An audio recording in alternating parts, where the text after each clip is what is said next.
खुदावंद यीशु मसीह के अजीम बाबरकत नाम में आप सबको सलाम। मैं हूं पास्टर मुनव्वर खुर्शीद। नाजरीन, प्रोग्राम कलाम रोशनी में आपको खुशामदीद कहते हैं। आज ये तीसरे सीज़न का 25वां प्रोग्राम है जिसमें हम खुदा के कलाम की सच्चाइयों को सीखेंगे, जानेंगे और यकीनन आज के प्रोग्राम के वसीले से आप बहुत बरकत पाएंगे। गुज़श्ता तमाम प्रोग्राम्स के अच्छे फीडबैक के लिए हम खुदावंद की शुक्रगुजारी करते हैं और ज़्यादा हम दुआगो हैं खुदावंद इन तमाम प्रोग्राम्स के वसीले से आपको ब्लेस करता रहे, बरकत देता रहे। आज जिन खुदाम ने हमें ज्वाइन किया है ताकि खुदा के कलाम के सच्चाइयों को हम सबके साथ बांट सकें, मुख्तसरन तारुफ इनका आपके साथ करवाते चलें। हमें ज्वाइन किया है पास्टर अनीस जावेद साहब ने, thank you so much sir. और इनके साथ पास्टर साकिब मुनव्वर साहब ने। Thank you very much, my honour sir. Thank you. नाज़रीन, इससे पहले कि आज के इस मतन की तिलावत करें, मैं रिक्वेस्ट करूंगा पास्टर साकिब मुनव्वर साहब से प्लीज़ दुआ में रहनुमाई करें। आए दुआ करें। काद मुतलक आसमानी बाप, खुदावंद यीशु मसीह नासरी के नाम से बड़ी आज़ी, हलीमी और खाकसारी की हालत में तेरी पाक बारगाह में झुकते और तेरा शुक्र बजा लाते हैं कि तू हमें ऐसे मौके फ़राहम करता है जब हम तेरे कलाम को ना सिर्फ जान सकें बल्कि जो तूने कलाम बख्शा है और जो ज़िम्मेदारी तूने हमें अता की है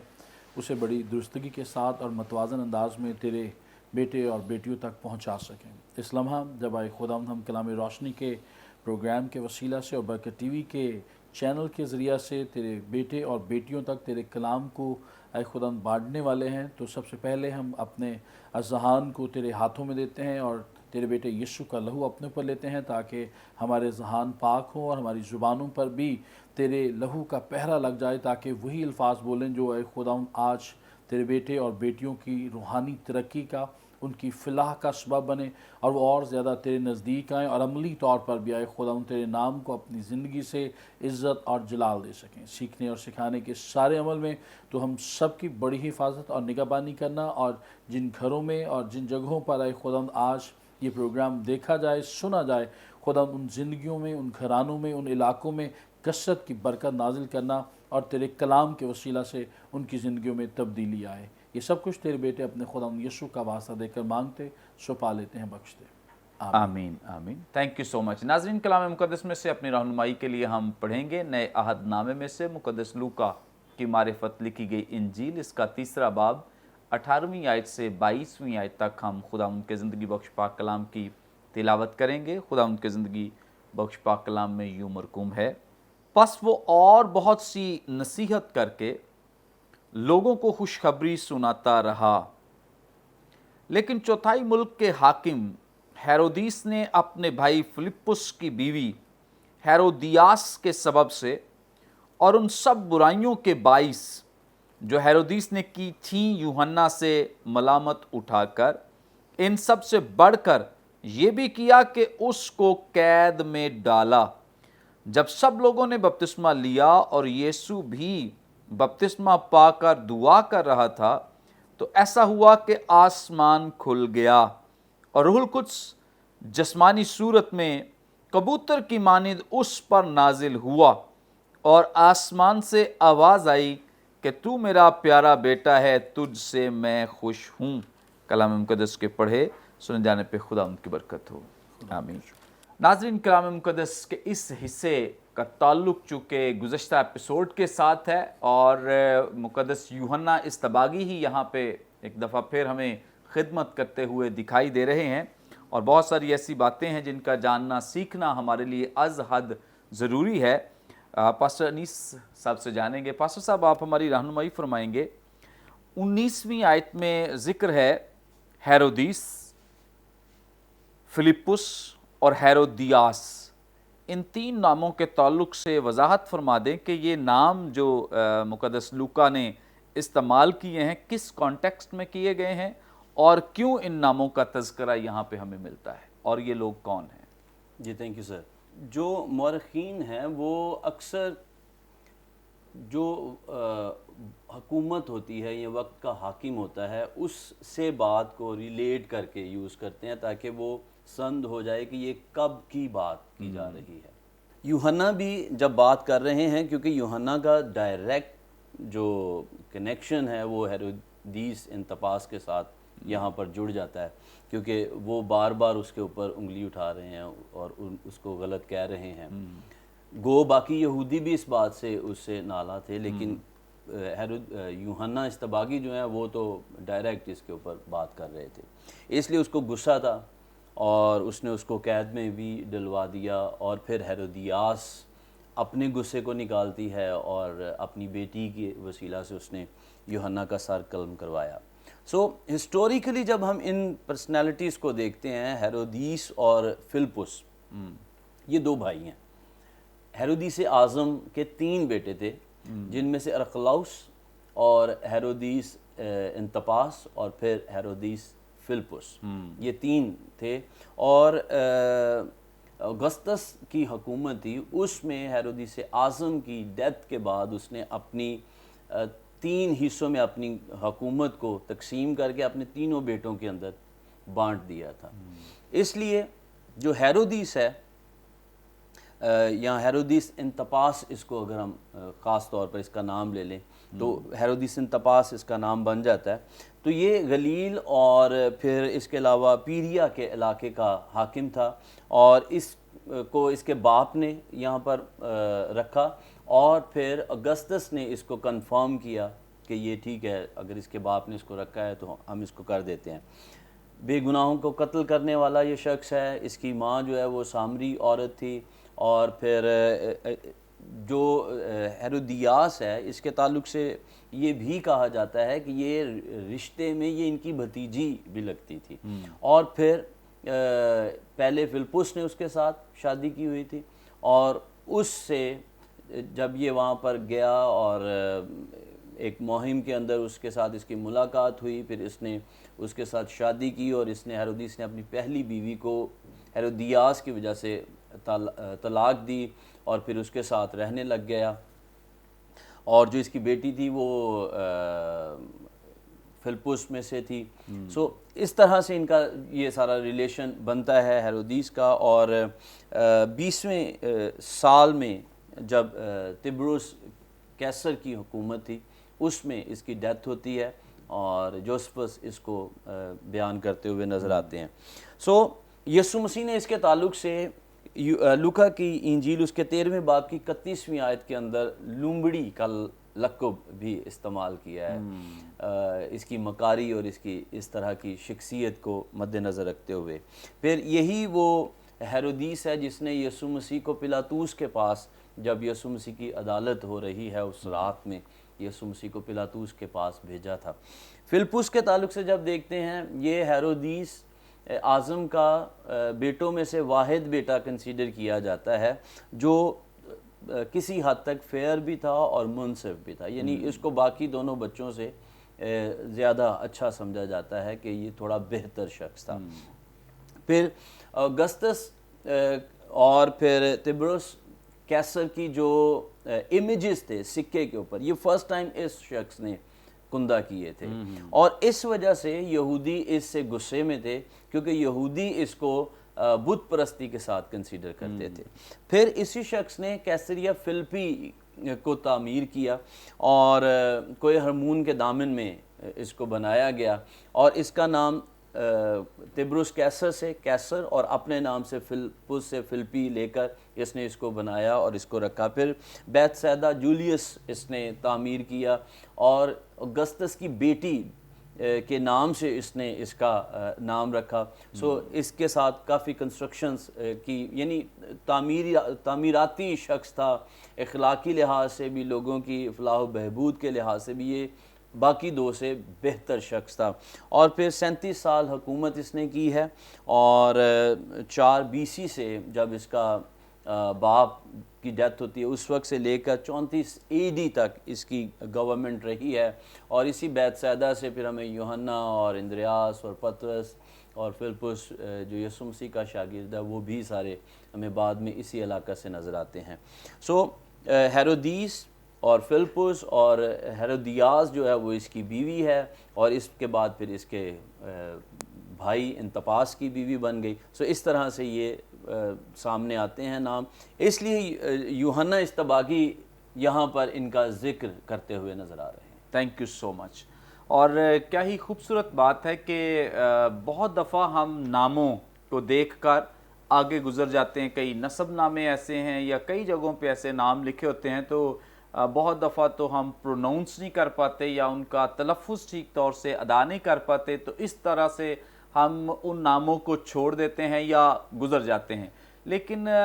मतलब यहाँ पे जो बरकत टीवी के प्लेटफॉर्म पे कलाम रोशनी का ये प्रोग्राम है, इसकी वसातत से बहुत दफ़ा हमने इस बात पे ज़ोर दिया है कि बाइबल मुक़द्दस का एक एक लफ्ज़ जो है वो बामानी है, और ज़रूर अगर वो नाम भी है तो किसी ना किसी मुनासबत से उसे लिखा गया है। इसका मतलब ये है कि हमें उसके बारे में जानना बहुत ज़रूरी है, सीखना बहुत ज़रूरी है, क्योंकि बाइबल मुक़द्दस में कोई ना तो नाम, ना कोई हरफ, ना कोई लफ्ज़ ऐसा लिखा है जो बेमानी है। सो याद रखें कि हर तरह से हम खुदा की बरकत को पा सकते हैं, खुदा के कलाम की सच्चाइयों को जान सकते हैं। और मुक़द्दस लूका की तो खूबी क्वालिटी है कि इसने अपने दौर के जितने भी वो लोग हैं जो कि हिस्ट्री का हिस्सा बन चुके हैं, मारूफ लोग जिनकी गवर्नमेंट थी, जो लोग उस वक्त ओहदों पे फायज थे, उन सब के नाम लिखे हैं ताकि इस बात को प्रूव किया जाए, साबित किया जाए कि खुदावंद यीशु मसीह का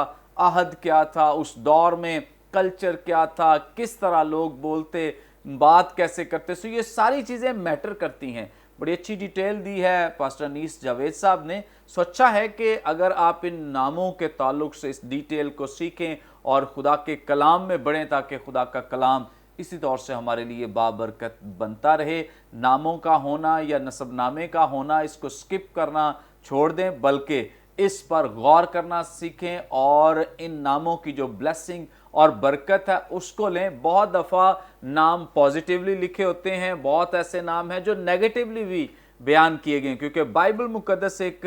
ऐसा खुदा का कलाम है जहाँ पे हमें दोनों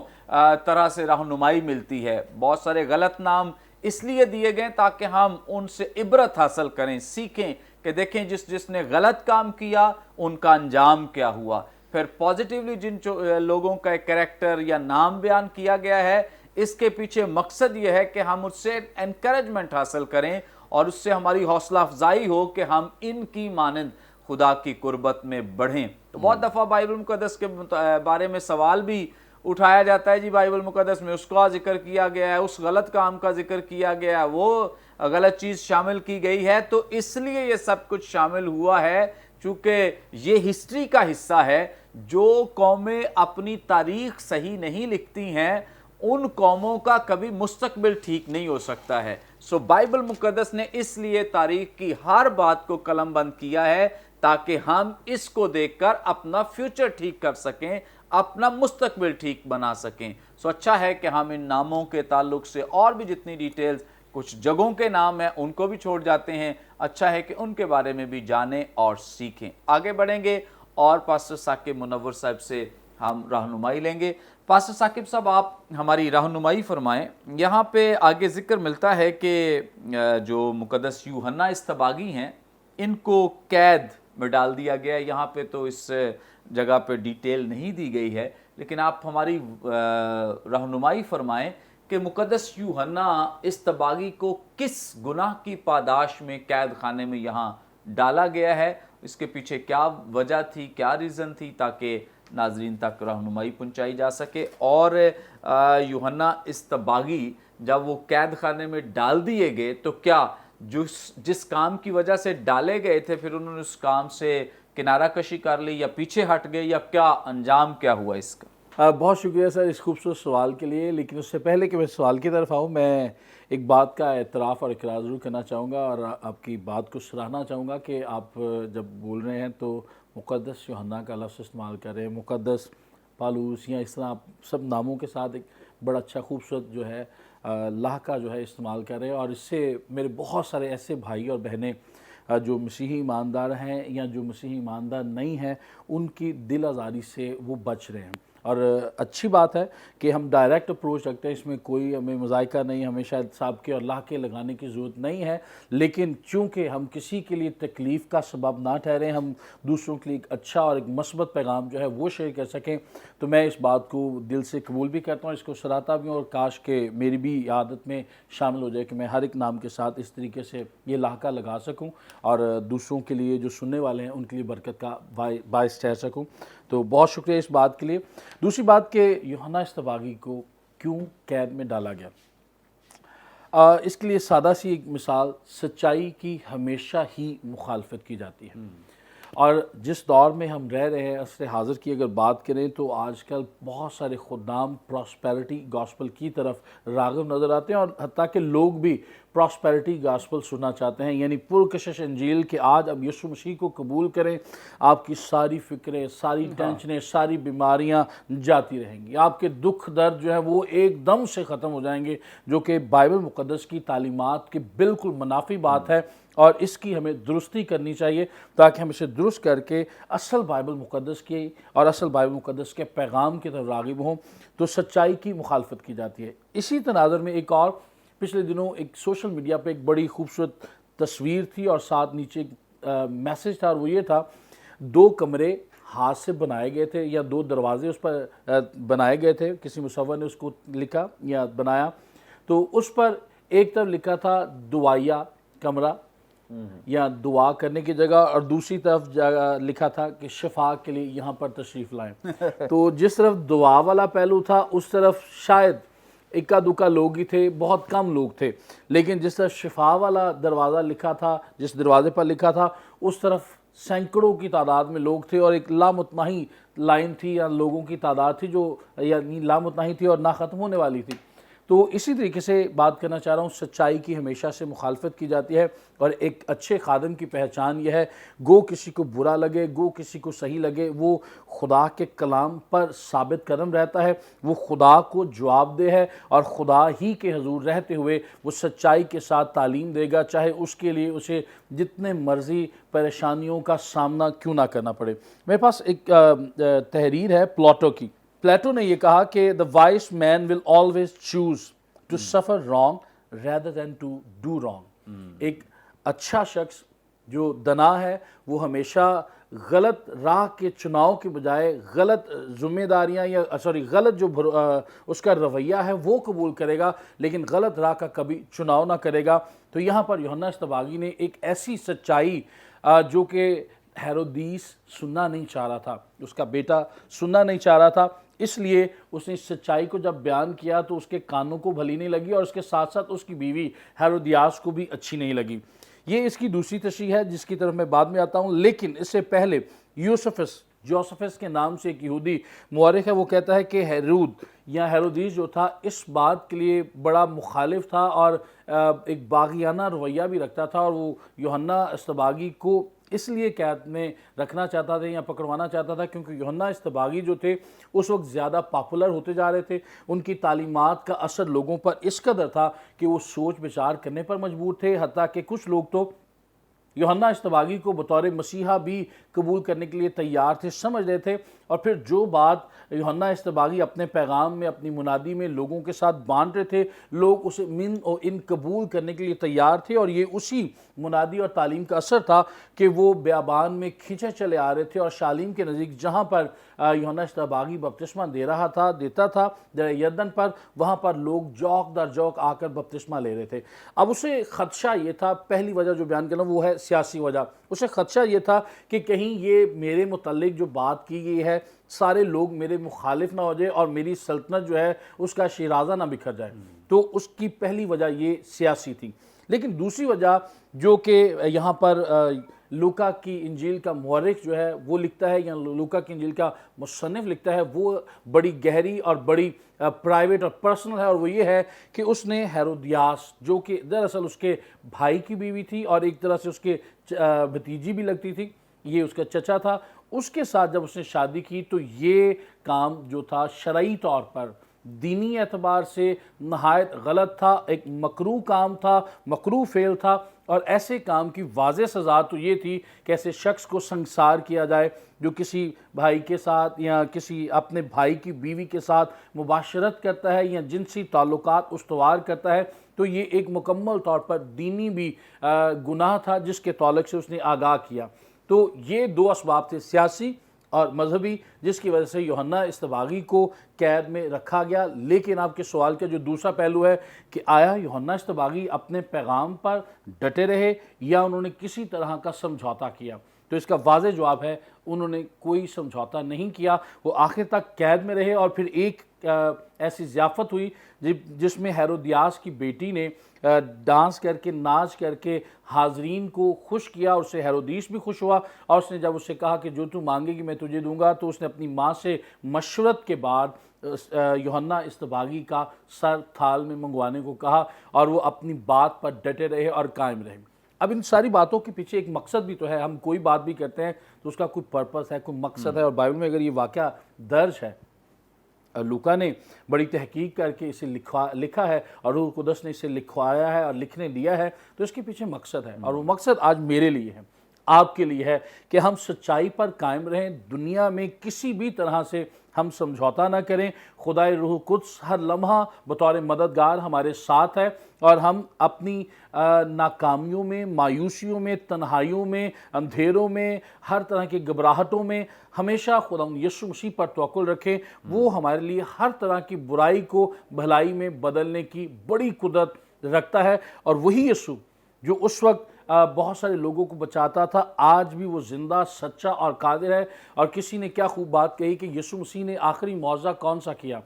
तो उसी का जवाब वो खुद देते हैं कि यीशु मसीह का कोई आखिरी मौज़ा है ही नहीं, क्योंकि यीशु कल भी ज़िंदा था, आज भी है और हमेशा तक वो कायम रहेगा, अबद रहेगा, क्योंकि वो अव्वल और आखिर है। अगर मेरा और आपका ईमान यह है कि यीशु मसीह हमारे साथ है, उसका मसा खुदाए रूह कुदस की हजूरी हम पर कायम है, और हमारा बदन खुदाए रूह कुदस का मक़दस है, तो यकीन जानिएगा इस तरह की बातों में भी हम साबित कदम रहेंगे और खुदा हमें तक़वियत देगा, और फिर हम अपनी हतमी मंजिल तक सलामती के साथ पहुँचाए जाएंगे, जहाँ पर हम हमेशा खुदा के साथ रहकर उसका दीदार हासिल करेंगे और उसकी परस्तिश और सताइश करते रहेंगे। Thank you so much. बड़ी खूबसूरत बातें जो पास्टर साकिब मुनव्वर साहब ने हमारे साथ शेयर की हैं, और यकीनन आप सब ने बड़ी बरकत पाई है कि जो खुदा के खादिम हैं उनको कैसी तालीम देनी है और किस तरह से लोगों को तालीम देनी सिखाना है। बहुत सारे लोग कंप्रोमाइज़ करते हैं, बहुत सारे लोग ऐसी तालीम देते हैं जो लोगों को बड़ी अच्छी लगती है, चापलूसी की तालीम जो आजकल लोग सुनना चाहते हैं, जिसका जिस तरह का मसला है वैसा हवाला कोई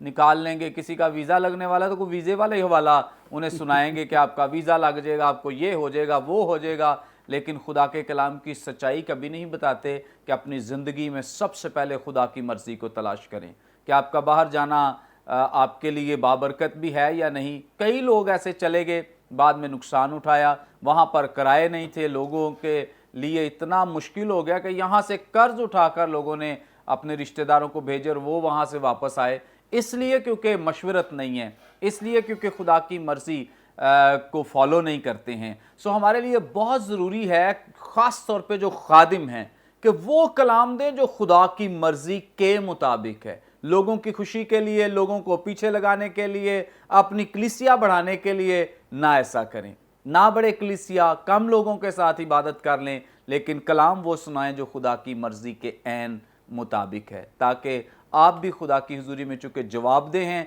आपसे पूछा जाएगा तो वहाँ पे आप सुरखरू ठहर सकें। नाज़रीन, यहाँ पे वक्त एक ब्रेक का, हमारे साथ रहिए, देखते रहिए प्रोग्राम कलाम रोशनी।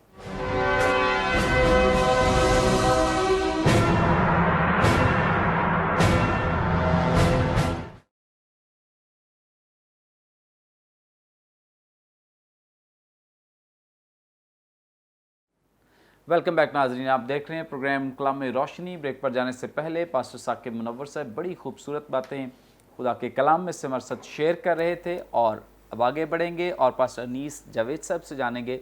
पास्टर साहब, आप हमारी रहनुमाई फरमाएं। बपतिस्मा, चूँकि लोग ये सवाल करते हैं, बहुत सारे जहनों में ये सवाल है, खुदावंद यीशु मसीह को पानी का बपतिस्मा लेने की ज़रूरत क्या थी, क्यों उन्होंने पानी का बपतिस्मा लिया है, इसकी ज़रा वजाहत फरमा दें। जी, thank you so much sir. इसके अंदर 2-3 चीज़ें हैं, बल्कि ज़्यादा चीज़ों को भी हम ऐड कर सकते हैं, नज़रियात हैं जिनकी बात की जा सकती है। क्वेश्चन जो बन जाता है वो ये बन जाता है कि चूँकि बपतिस्मा जो है बिब्लिकली हम ये कहते हैं कि ये गुनाहों की मुआफ़ी के लिए बपतिस्मा लिया जाता है, तो यीशु मसीह ने तो गुनाह नहीं किया। यीशु मसीह ने तो खुद इस बात को भी कहा, और जब उन्होंने लोगों को कहा कि कौन है तुम में जो मुझ में गुनाह साबित करे, तो कोई नहीं था वहाँ पर। उनके ऊपर जो केस चला वो भी फेक, और सारी की सारी जजमेंट्स उनकी जो है वो بلکہ جو وقت کا حاکم ہے وہ کہہ رہا ہے میں کوئی گناہ نہیں پاتا لیکن تمہاری خاطر میں اس کو دے دیتا ہوں. سو یہ تو ڈیفینیٹ ہے کہ یسوع مسیح خدا کی شخصیت زمین پر خدا قادر مطلق تھا اور اس کی ذات اقدس میں کوئی گناہ نہیں تھا. تو بھی یسوع مسیح نے بپتسمہ لیا. نمبر 1 پہلی چیز جو ہم یہ کہہ سکتے ہیں وہ ہے یسوع مسیح نے خود یوحنا کو کہا کہ اب تو یہ ہونے ہی دے. جب یوحنا کہتے ہیں میں تو خود تجھ سے بپتسمہ لینے کا مشتاق ہوں, یسوع مسیح نے کہا نہیں تو اس کو ہونے دے کیونکہ ہمیں اسی طرح سے ساری راست بازی کو پورا کرنا ہے. اس کا مطلب ہے کہ جب آپ مسیح کے پیچھے چلنے کے لیے تیار ہوتے ہیں تو جس طور سے یسوع مسیح نے خدا کی راست بازی کو پورا کیا, جو پریکٹس یسوع مسیح نے کر کے دکھائی ہے, ہمیں اسی ماڈل کو لینا ہے اور اسی کے پیچھے چلنا ہے اور یسوع مسیح میں بپتسمہ ہمیں لینا ہے. ایک اور چیز کو میں دیکھ رہا تھا, چونکہ یوحنا جو ہے وہ لاوی کے گھرانے میں سے تھا اور ڈائریکٹ ہارون کے خاندان سے اس کا کنیکشن ہے, تو اس لیے لاوی کی یہ بھی رسپانسبلٹی بنتی تھی کہ وہ جو سیکریفائس تھا اس کو بھی وہ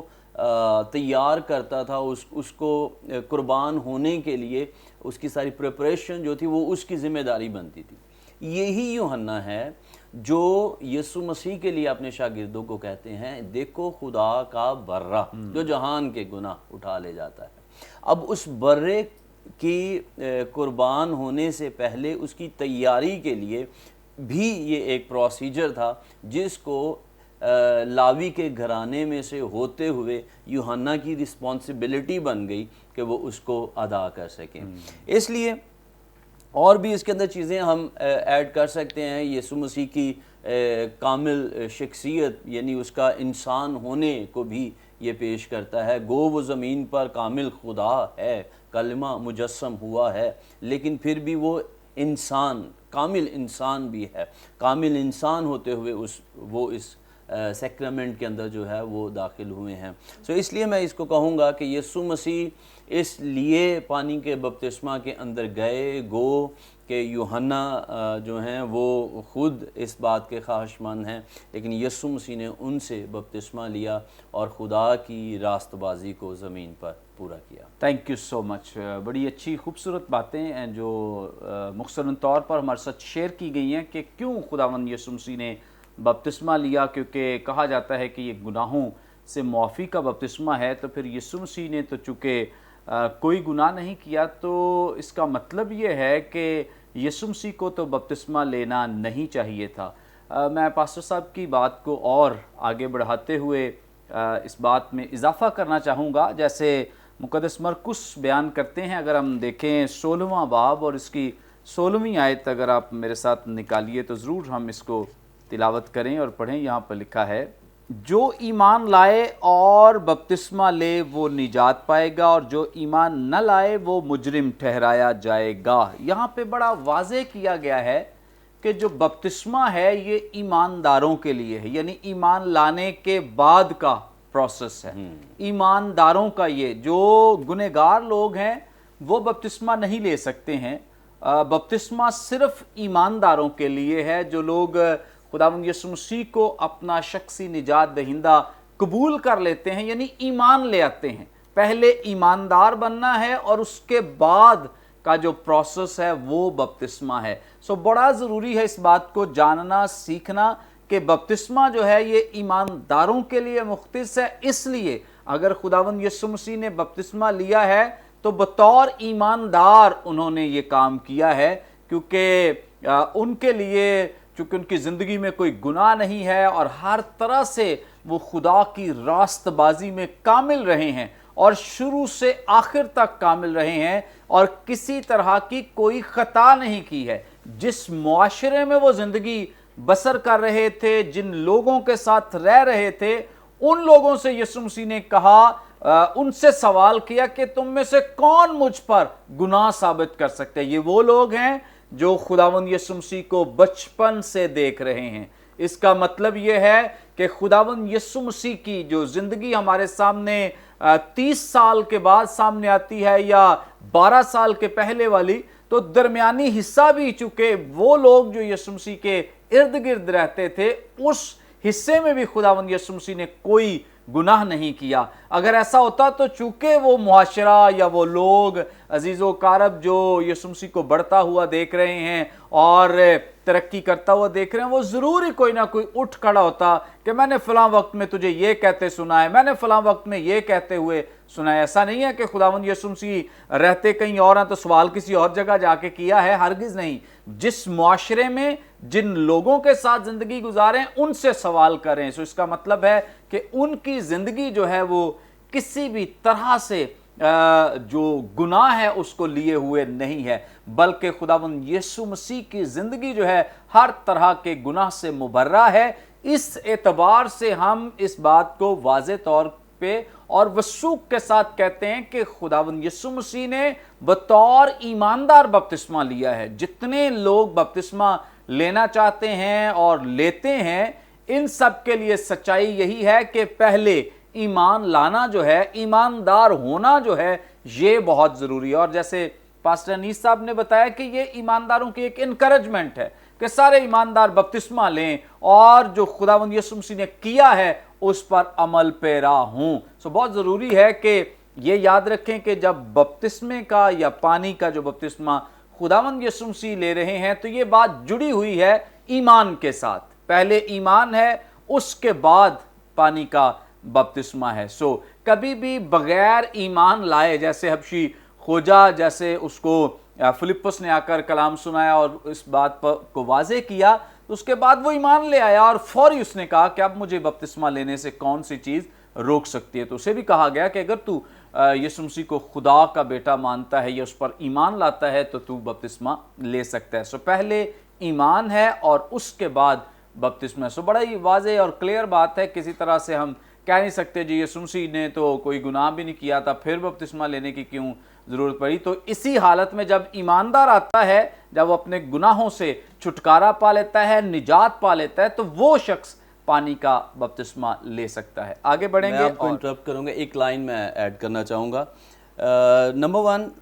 कि यूहन्ना से बपतिस्मा लेने का मतलब ये भी था कि यीशु मसीह यूहन्ना जॉन की तरफ से रिकग्नाइज्ड हो जाएं, क्योंकि वो उनके फॉर रनर के तौर पर है। तो और दूसरा पॉइंट कि जॉन के बपतिस्मा को अप्रूवल भी मिल जाए कि वो भी खुदा की तरफ से है। ठीक है। सो इस प्रोसीजर को भी अप्रूव करने के लिए यीशु मसीह इस एक्ट को करते हुए नजर आए। Thank you so much. आगे बढ़ेंगे और पास्टर साकिब मुनव्वर साहब से जानेंगे। पास्टर साहब, ये जो 22वीं आयत है, तीसरे बाब की 22वीं आयत यहाँ पर लिखा है, मुकद्दस लूका यहाँ पे बयान करें रूहुल कुद्स की रहनुमाई में, और रूहुल कुद्स जस्मानी सूरत में कबूतर की मानिद उस पर, यानी खुदावंद यीशु मसीह पर नाजिल हुआ और आसमान से आवाज़ आई। और ये तीसरा आसमान है जहाँ से आवाज़ आ रही है कि तू मेरा प्यारा बेटा है, तुझ से मैं खुश हूँ। यहाँ पे जो पाक तसलीस है, तसलीस फी तौहीद है, उसके हमें जो तीनों अकानीम हैं वो दिखाई दे रहे हैं। मतलब बाप की आवाज़ आ रही है, रूहुल कुद्स को हम कबूतर की सूरत में, और खुदावंद यीशु मसीह वहाँ पे जिस्मानी सूरत में दिखाई भी दे रहे, नज़र आ रहे हैं। इस बात की ज़रा वजाहत कर दें कि जो तसलीस के तीनों अकानीम यहाँ पे दिखाई दे रहे हैं। Thank you very much. मेरे चेहरे पे मुस्कुराहट है और उसके पीछे सबब फिर वही है कि आपकी लफाजी बहुत अच्छी है और मैं उसकी दाद दिए बगैर रह नहीं सकता। और कतन इसे ये मत समझिएगा कि मैं आपकी फ्लैटरिंग कर रहा लेकिन चूँकि मैं खुद कोशिश करता हूँ कि लफ्ज़ों पर थोड़ा सा ध्यान दिया जाए, तो खुदा आपको बरकत दे। सिर्फ एक बात गुज़िश्ता से पेविश्ता के साथ बढ़ाते हुए फिर मैं आगे चलता हूँ। यीशु मसीह के बपतिस्मे में एक और पहलू भी है, अगर आप मुझे इजाज़त दें तो वो शेयर ज़रूर करूँ, और वो ये है कि यीशु मसीह ने बतौर गुनहगार बपतिस्मा नहीं लिया, बल्कि गुनहगारों का नुमाइंदा होते हुए उसने पानी का बपतिस्मा भी लिया। यहूदी तनाज़र में या यहूदी शरीयत में एक فدیہ دینے والے کا یا عوضی کے لیے ایک یہ بات بھی تھی کہ وہ اپنا ہاتھ قربان ہونے والے جانور پر رکھے، وہ برہ ہے، بیل ہے، بچڑا ہے، کمری ہے، کبوتر ہے، اس پر رکھے، پرندے یا جانور پر رکھے تاکہ اس کے گناہ اس پر منتقل ہو جائیں۔ تو ایک اس کا سبب یہ بھی تھا، کیونکہ اس کے ساتھ یہ بات جڑی ہے کہ یسوع مسیح کو پچھلا آدم بھی کہا جاتا ہے، اور ایک پہلا آدم بھی تھا جس نے خدا باپ کی پوری تابع فرمانی نہ کی، اور اس نے خدا نے جو اسے حکم دیا تھا وہ اس کی پاسداری نہ کر سکا، تو وہ گناہ میں گر گیا۔ تو ایک کے گناہ کے سبب سے نسل انسانی گناہ، موت، ابلیس اور قبر کے اختیار میں آ گئی، لیکن دوسرے آدم کے راست بازی کے اس کام سے ساری نسل انسانی پر راست بازی کی مہر لگ گئی، کیونکہ جتنے مسیح پر ایمان لاتے ہیں، دل سے ایمان لاتے ہیں، زبان سے اقرار کرتے ہیں، وہ خدا تعالیٰ کے فرزند بن جاتے ہیں۔ اور اگر خدا یسوع مسیح پانی کا یہ بپتسمہ یہاں پر نہ لیتے تو شاید میں اور آپ کبھی بھی اس راست بازی کو اپنے لیے نہ لیتے۔ ہمارے گناہ اس پر محسوب ہوئے، لیکن اس کی راست بازی ہمارے لیے محسوب کر دی گئی، ہمارے لیے لکھ دی گئی۔ جب ایک نام فرشتے کی معرفت یسوع کا یہ دیا گیا تھا کہ اس کا نام ایمینویل رکھنا، تو ایمینویل کا جو لفظ ہے اس کو اکثر اردو پڑھنے والے جو بائبل مقدس کو پڑھتے ہیں وہ غلط بول دیتے ہیں، پڑھتے غلط نہیں ہیں لیکن بول غلط دیتے ہیں۔ وہ اس کا ترجمہ ہے خدا ہمارے ساتھ، لیکن عمومی طور پر آپ کسی سن کے دیکھیں وہ کہیں گے خدا ہمارے ساتھ ہے۔ اچھا، یہ صرف ایک لفظ اضافے کرنے سے یا ایک حرف کا اضافہ جو ہے وہ خدا کو کتنا محدود کرتا ہے، میں آپ کو وہ بتانا چاہتا ہوں تاکہ تثلیث کی بات اور ذرا کھل کے سامنے آ جائے۔ یہودی پس منظر میں یا یہودی تعلیم کے مطابق خدا زمان اور مکان کی قید سے آزاد ہے۔ یہودی کیلنڈر میں خدا کے ساتھ وہ کوئی ٹینس، کوئی حال نہیں لگاتے، کوئی گرامر کا رول اس کے ساتھ اپلائی نہیں کرتے، وہ اس کے ساتھ صرف یہ لکھتے ہیں خدا ہمارے ساتھ، جس سے مراد یہ ہے خدا ہمارے ساتھ تھا، خدا ہمارے ساتھ ہے اور خدا ہمارے ساتھ رہے گا۔ تو یہاں پر بھی ہمیں تثلیث کا کچھ طرح سے ایک مبہم سا پہلو جو ہے وہ نظر آتا ہے۔ تو خدا وہ جو ٹھنڈے وقتوں میں آدم کے ساتھ ملتا تھا وہ آج نئے عہد نامہ میں یسوع کی صورت میں ہمیں نظر آتا ہے، اور اس لمحہ میں روح القدس کی صورت میں بھی ہمارے پاس ہے۔ اور ایک لفظ اخاد بائبل مقدس میں استثنا کی کتاب میں استعمال ہوا ہے جس کو آپ تثلیث فی التوحید کہہ رہے تھے، تو اس میں ہمیں کثرت میں وحدت اور وحدت میں کثرت جو ہے وہ واضح طور پر نظر آتی ہے۔ دوسرا جو سر آپ کا جو دراصل سوال تھا پاک تثلیث کے تعلق سے، پہلی تو میں یہ بات عرض کرتا چلوں ناظرین کے لیے کہ لفظ تثلیث یا ٹرینٹی بائبل مقدس میں کسی جگہ موجود نہیں، لیکن تثلیث کی جو تعلیم ہے، جو عقیدہ ہے، وہ پیدائش کے پہلے باب میں سے لے کر مکاشفہ تک ہمیں نظر آتا ہے۔ یعنی یہ پورے کا پورا عقیدہ بائبل مقدس کی تعلیمات کا نچوڑ ہے۔ اس لیے اگر کوئی لفظ بائبل مقدس میں موجود نہیں ہے اور اس پر ہمارے علماء نے، اسکالرز نے عقائد کی تعمیر کی ہے، تو قطعاً ہم یہ غلطی نہ کریں کہ یہ لفظ بائبل میں موجود نہیں ہے تو ہم اس کو کیوں مانیں۔ پرانے دور میں یا پرانے عہد نامہ میں یسوع مسیح بطور باپ رہا، پھر نئے عہد نامہ میں وہ بطور بیٹا آیا، اور پھر نئے دور میں جسے آج ہم فضل کا دور کہتے ہیں، عصر حاضر میں یسوع ہی خدا روح بن گیا۔ تو یہ ان کے لیے بڑا واضح جواب ہے کہ یہاں پر وہ حوالہ ان کے سامنے کھل کر یہاں تعلیم دیتا ہے کہ خدا باپ، خدا بیٹا اور خدا روح القدس تینوں ہمیں ایک جگہ پر واضح طور پر نظر آتے ہیں۔ ہاں، اگر ہم پیدائش پہلے باب میں پڑھیں تو وہاں ہمیں مبہم سا ایک جھلک ضرور نظر آتی ہے، ایک ویوڈ پکچر ہے، لیکن یہاں پر تو سارا ہی معاملہ کھل کر سامنے آ جاتا ہے۔ اور میں اکثر اپنے پیغامات میں یہ بات شیئر کرتا ہوں جو کہ شاید بہت زیادہ قابل قبول تو نہیں، لیکن ایک اخلاقی بات پر ضرور اس کو میں منتج کرنا چاہوں گا، اور وہ یہ ہے کہ خدا کوئی نہ تو سیاست دان ہے اور نہ خدا کوئی اداکار ہے کہ کسی ایک لمحہ میں وہ بطور اداکار باپ کے فرائض سر انجام دیتا رہا اور دوسرے دور میں وہ بطور اداکار بیٹے کے روپ میں آ گیا، اور تیسرے دور میں وہ بطور روح القدس کے روپ میں آ گیا۔ خدا ہے، اس کی صفات پر اگر ہم غور کریں تو خدا روح ہے، اور ہمیں بھی چاہیے کہ ہم روح اور سچائی کے ساتھ اس کی پرستش کریں۔ تو یہاں پر تثلیث کو بیان کرنے کا مقصد جو پہلی بات یہ ہے کہ خدا کا بیٹا جو تثلیث کا دوسرا اقنوم ہے وہ پانی کا بپتسمہ لے رہا ہے، اور پانی کا بپتسمہ لے کر وہ اپنی زمینی زندگی کا آغاز کرتا ہے۔ خدا باپ آسمان سے آواز کے ذریعے اسے درمیانی مقرر کر کے خود اس بات کا اعتراف کرتا ہے، اور پھر خدا روح القدس جسمانی صورت میں، فزیکل صورت میں جسے لوگ دیکھ سکتے تھے، اس میں خدا یسوع پر کبوتر کی صورت میں نازل ہوا۔ और इसका एक और मकसद भी था, और वो ये था कि मुक़द्दस यूहन्ना इस्तबागी को एक साइन मिले, क्योंकि डेफिनेटली ये साइन थे जिसकी वजह से वो ये कह सके थे कि ये देखो ये खुदा का बर्रा है। कि उन्होंने अपने एक बयान में, इंजीली बयान में ये भी रकम है कि उन्होंने कहा कि जिस पर मैं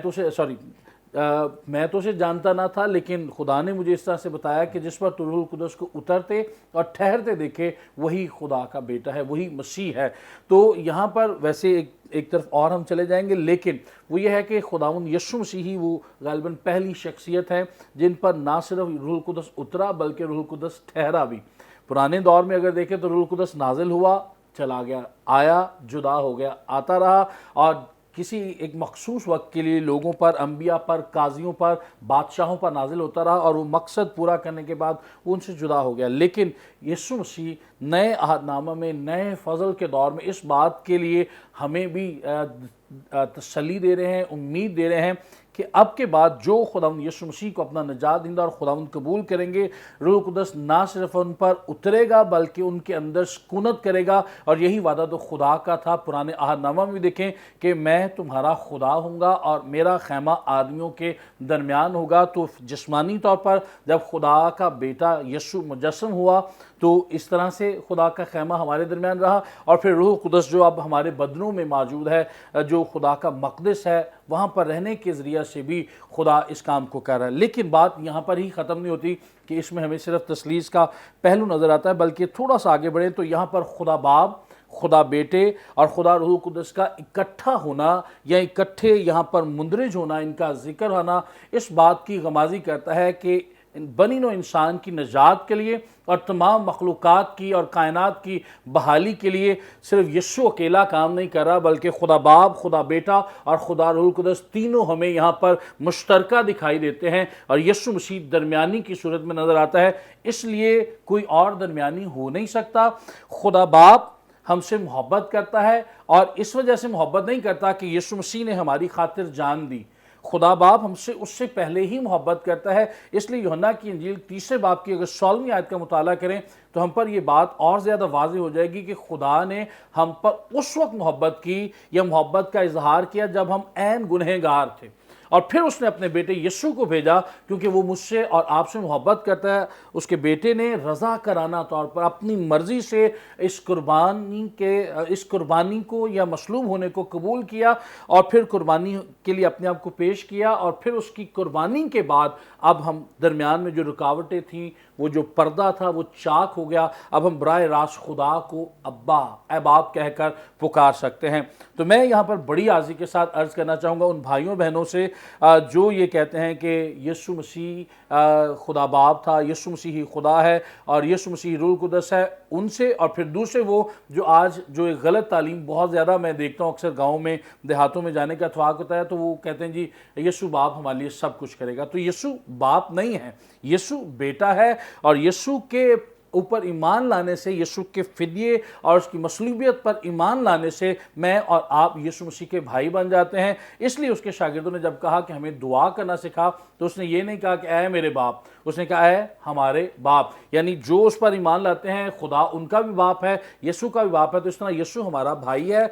यीशु हमारा दोस्त है। हम यीशु को बाप कहकर तसलीस की इस अकीदा की नफ़ी ना करें और गलत तालीम की पैरवी ना करें। मैं उन रहनुमाओं से भी और कलीसिया या अफराद से भी ये दरख्वास्त करूँगा, खुदा बाप, खुदा बेटे और खुदा रूह कुदस को जानिए, समझिए, इसकी वाज़ेह तालीम हासिल कीजिए। फिर आप देखिएगा आपकी दुआओं में और ज़्यादा असर अंदाजी होगी और खुदा आपकी दुआओं का जवाब देगा और आपके घराने भी बरकत पाएंगे। Thank you so much. बड़ी खूबसूरत बातें जो पास्टर साकिब मुनव्वर साहब हमारे साथ शेयर करें, और यकीनन ये जो तसलीस का अकीदा है, पाक तसलीस का अकीदा हमें बाइबल मुक़द्दस में वाज़ेह तौर पे दिखाई देता है। और जो लोग समझते हैं कि जो मसीही हैं शायद ये 3 खुदाओं को मानते हैं, तो उन सब की रहनुमाई के लिए है कि मसीही सिर्फ़ एक खुदा को मानते हैं, और एक खुदा वो है जिसमें 3 पिनहा हैं, और 3 शख्सियात जो हैं वो पिनहा हैं। उसमें खुदा बाप, खुदा बेटा और खुदा रूहुल कुद्स मौजूद है। इसलिए हम तसलीस फ़ी अत-तौहीद के कायल हैं कि वो खुदा है जो 3 में एक है, और इसकी जो कसरत है वो 3 तक महदूद हमें दिखाई देती है बाइबल मुक़द्दस में। اور جو یہ سمجھتے ہیں اور خدا کو صرف میتھس کے یا ریاضی کے حساب سے کوئی ایک گنتے رہتے ہیں، ان سب کے لیے بتانا چاہتے ہیں اور رہنمائی دینا چاہتے ہیں کہ خدا کو ہم اس طرح سے محدود نہیں کر سکتے ہیں۔ کسی بھی طرح سے آپ خدا کو نہ تو اس کی قدرت میں محدود کر سکتے ہیں، نہ ہی شخصیت میں محدود کر سکتے ہیں، نہ اس کے کسی کام میں محدود کر سکتے ہیں۔ خدا اپنی شخصیت کو واضح طور پہ بائبل مقدس میں ظاہر کرتا ہے، جو خدا باپ، خدا بیٹے اور خدا روح القدس کی صورت میں دکھائی دیتا ہے۔ بڑی خوبصورت باتیں جو ہمارے ساتھ ابھی شیئر ہوئی ہیں، اور میں ضرور اس بات کو انکریج کرتا ہوں کہ ہمارے جو پادری صاحبان ہیں، جو لیڈرز ہیں اور جو خدام ہیں، ان سب کے لیے بہت ضروری ہے کہ وہ اپنی کلیسیاؤں کی جو بیس ہے اس کو مضبوط بنائیں اور وہ اپنی کلیسیاؤں کو تعلیم دیں۔ یہ جو لوگ غلط تعلیمات کے پیچھے چلے جاتے ہیں، ان کے پیچھے وجہ جو ہے وہ ہم لیڈرز، ہم خدام ہیں کہ ہم خالص ٹھوس غذا جو ہے وہ لوگوں تک نہیں پہنچا رہے ہیں۔ ہم صرف لوگوں کو لالچ کی تعلیم دیتے ہیں یا لوگوں کے مطلب کی تعلیم دیتے ہیں، اور ہم ان عقائد کے بارے میں سکھاتے نہیں ہیں، جس کی وجہ سے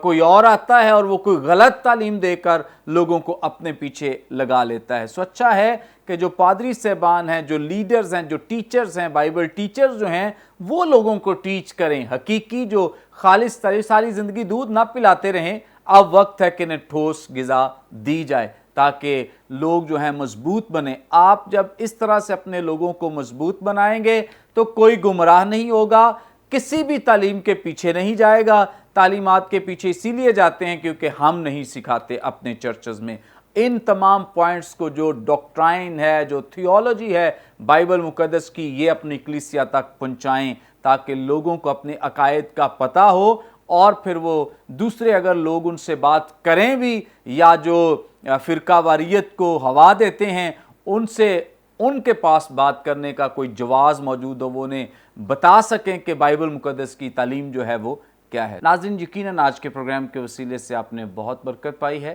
اب بھی اگر آپ کے پاس کوئی سوال ہو، ضرور آپ ہمارے اسکرین پہ دیے گئے نمبرز پر رابطہ کریں، اپنا سوال ہم تک پہنچا سکتے ہیں، کوئی دعائیہ درخواست ہو دے سکتے ہیں، کوئی ٹیسٹیمنی ہو ضرور شیئر کر سکتے ہیں۔ اسی طور سے ہمارے تمام پروگرامز آپ یوٹیوب پہ واچ کر سکتے ہیں، دیکھ سکتے ہیں۔ یوٹیوب پہ واچ کرنے کے لیے برکت ٹی وی آفیشیل کے نام سے ہمارا چینل ہے، سو ضرور اسے سبسکرائب کریں، دوسروں کے ساتھ شیئر کریں تاکہ زیادہ سے زیادہ لوگ خدا کے کلام کی سچائیوں کو جان سکیں، سیکھ سکیں۔ خداوند آپ سب کو برکت دے۔ آئندہ ایک نئے پروگرام کے ساتھ دوبارہ آپ کی خدمت میں حاضر ہوں گے، تب تک کے لیے اجازت دیجیے۔ دیکھتے رہیے برکت T V. God bless you all.